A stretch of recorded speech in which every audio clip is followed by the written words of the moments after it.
तनी मीठी मीठी मुस्की तुम्हारा तारा, टुक टुक ऐसे काहे निहार तारा। देख तनी मीठी मीठी मुस्की तुम्हारा तारा, टुक टुक ऐसे काहे निहार तारा।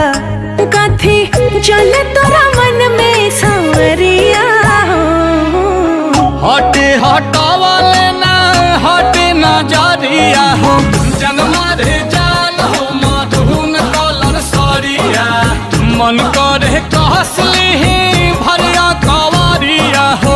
जनमा रे जान हो मधुन कलर सरिया।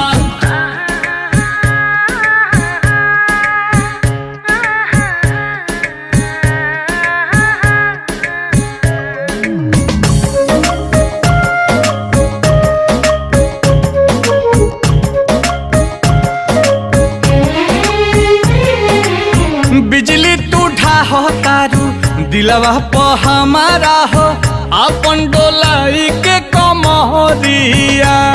हवने ना तोहर लुटेरा, निरखेला कमर के घेरा।